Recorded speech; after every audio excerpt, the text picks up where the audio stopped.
কোরবানির ভেতরে লুকিয়ে আছে পিতা পুত্রের অসীম ত্যাগের ইতিহাস। ঐশী প্রেমের মালা গাথার অতুলনীয় এক বিরল দৃষ্টি রয়েছে এই ইতিহাসে। সশস্ত্র চেতনার এই কোরবানি যুগে যুগে মুসলিম উম্মাহ চেতনাকে শানিত করেছে। এখনো পৃথিবীতে সবখানে এই পূর্ণের বিধান প্রতিষ্ঠিত রয়েছে। ইতিহাসের পাতায় একটু নজর করলে দেখা যায়, আল্লাহ রাব্বুল আলামিনের কাছে তার প্রিয় খলিফা হযরত ইব্রাহিম আলাইহিস সালাতু ওয়াস সালাম আকুল আবেগে একটি পুত্র সন্তানের মিনতি জানালেন। আল্লাহ তাআলা তার হৃদয়ে আকুল ভরা মিনতি কবুল করলেন, দান করলেন তাকে সুবৃদ্ধির একটি পুত্র সন্তান। পবিত্র কোরআনে সে কথাই বর্ণিত হয়েছে কি সুন্দরভাবে। ইব্রাহিম বলল, হে আমার প্রতিপালক, আমাকে একজন সৎকর্মপরায়ণ সুসন্তান দান করুন। অতঃপর আমি তাকে এক স্থির বুদ্ধি পুত্রের সুসংবাদ দিলাম। ইব্রাহিম আলাইহিস সালাতু ওয়াস সালামের জন্য পুত্র সন্তানের সুসংবাদ সত্যি আকাশপুষ্ট নিয়ামত ছিল। বিবি হাজেরার মাতৃগর্ভে জন্ম নিল ফুটফুটে এক পুত্র সন্তান। ইব্রাহিম আলাইহিস সালাতু ওয়াস সালামের চোখ ভরে পুত্রের দিকে তাকিয়ে দেখেন, তবুও তার মনের ব্যাকুল আশ মেটে না। দু চোখ কেবল নির্বাক হয়ে তাকিয়ে থাকে। হৃদয়ের মানিককে বুকে জড়িয়ে আটকে রাখেন। পরম আদরে ক্ষণে ক্ষণে কপালে চুম্বো দেন। পুত্র স্নেহের এমন আনন্দ ঘটন মুহূর্তে আল্লাহর পক্ষ থেকে নির্দেশ এলো, তিনি যেন স্ত্রী ও সন্তানকে নির্বাসনের জন্য সবুজহীন উপত্যকায় রেখে আসেন। ইব্রাহিম ভাবনায় পড়ে যান, এতটুকু শিশুকে কিভাবে বির্জন মরুভূমিতে রেখে আসবেন। তবু আল্লাহর নির্দেশ অমান্য করা যাবে না। মনের প্রবল ইচ্ছেটুকু আল্লাহর জন্য সঁপে দিয়ে বিবি হাজেরা ও আদরের ইসমাইলকে উটের পিঠে দিয়ে রওনা হন। বিবি হাজেরা ও ইসমাইলকে নির্জন মরুভূমিতে রেখে এলেন। জীবনের চঞ্চল শৈশবে শিশু ইসমাইল ধীরে ধীরে বেড়ে উঠতে লাগলো। তারপর যখন একটু উপলব্ধি বয়সে উপনীত হলো, তখন একদিন হযরত ইব্রাহিম আলাইহিস সালাতু ওয়াস সালাম স্বপ্নে আল্লাহর পক্ষ থেকে তিনি যেন সবচেয়ে প্রিয় বস্তুকে কুরবানি করেন। নবীদের স্বপ্ন ছিল, তাই নবীগণ স্বপ্নে যা দেখতেন সেটা ওহী হিসেবে গণ্য হতো। স্বপ্ন দেখার পর তিনি বুঝে ফেললেন সবচেয়ে প্রিয় বস্তু কোনটি।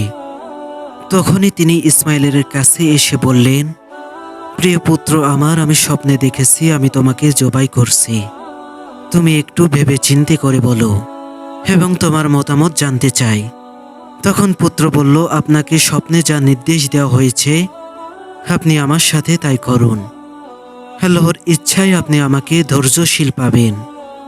জিলহজের 10 তারিখ আল্লাহর আদেশ বাস্তবায়নের জন্য পিতা পুত্র চলে গেলেন মিনা প্রাঙ্গণে। ইব্রাহিম আলাইহিস সালাতু ওয়াস সালাম সম্পূর্ণরূপে প্রস্তুতি গ্রহণ করেছেন। এক্ষুনি প্রিয় পুত্রকে গলায় ছুরি চালাবেন। আল্লাহ তাআলা পিতা পুত্রের এই কুরবানি কবুল করলেও বালক ইসমাইলের জীবন কবুল করলেন না। জান্নাত থেকে একটি ডুম্বা পাঠিয়ে দিয়ে তাকে প্রাণমুক্ত করে পিতার কাছে ফিরিয়ে দেন। পবিত্র কোরআনুল কারিমে এ সম্পর্কে বলেছেন, যখন তারা উভয় আল্লাহর নির্দেশের সামনে আত্মসমর্পণ করল এবং ইব্রাহিম তার পুত্রকে কাঁধ করে জমিনে শায়িত করল, তখন আমি তাকে আহ্বান করে বললাম, হে ইব্রাহিম, তুমি তো স্বপ্নদের সত্যি পালন করলে। এভাবেই আমি সৎকর্মপরায়ণদের পুরস্কার করে থাকি। নিশ্চয় এ ছিল সুস্পষ্ট পরীক্ষা। আমি তাকে পুত্র ইসমাইলকে মুক্ত করলাম একটি কোরবানির বিনিময়ে, আর আমি এটাকে ঈদুল আজহাতে কোরবানি করার রীতি প্রদান করে পরবর্তীদের স্মরণে রেখেছি। যুগে যুগে ধারাবাহিকভাবে পশু কোরবানি মুসলিম উম্মাহের জন্য তাদের আত্মসমর্পণের শিক্ষা বানালেন। এক হাদিসে আছে, সাহাবী হযরত যায়েদ ইবনে আরকাম রাদিয়াল্লাহু আনহু বলেন, একবার সাহাবীগণ আরজ করলেন, ইয়া আল্লাহর রাসূল সাল্লাল্লাহু আলাইহি সাল্লাতু ওয়াস সালাম। নবী সাল্লাল্লাহু আলাইহি সাল্লাতু ওয়াস সালাম তখন বললেন, এটা তোমাদের পিতা হযরত ইব্রাহিম আলাইহিস সালাতু ওয়াস সালামের সুন্নাহ। তখন সাহাবীরা আবার জিজ্ঞাসা করল, এতে আমাদের লাভ কি? নবী সাল্লাল্লাহু আলাইহি সাল্লাতু ওয়াস সালাম তখন বললেন, কুরবানির পশুর প্রতিটি পশমের বিনিময়ে তোমরা একটি করে নেকি পাবে। তার পুনরায় বললেন, ছাগল ভেড়া পশমের কি বিধান আছে? তিনি বললেন, এগুলোর প্রতিটি পশমের বিনিময়ে একটি করে নেকি পাবে। নবীজি সাল্লাল্লাহু আলাইহি সাল্লাম হিজরতের পর তিনি মদিনায় 10 বছর ছিলেন। সেখানে অবস্থানকালে প্রতি বছরই কোরবানি করতেন। ইন্তিকালের পূর্বে হযরত আলী রাদিয়াল্লাহু আনহু এর কাছে তিনি ওসিয়ত করে গিয়েছিলেন যে যাতে প্রতি বছর তার পক্ষ থেকে কোরবানি করা হয়।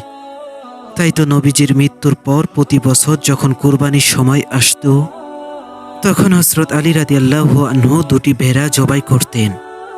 একটি ছিল স্বয়ং নিজের পক্ষ থেকে, অপরটি ছিল রাসূল সাল্লাল্লাহু আলাইহি সাল্লামের পক্ষ থেকে।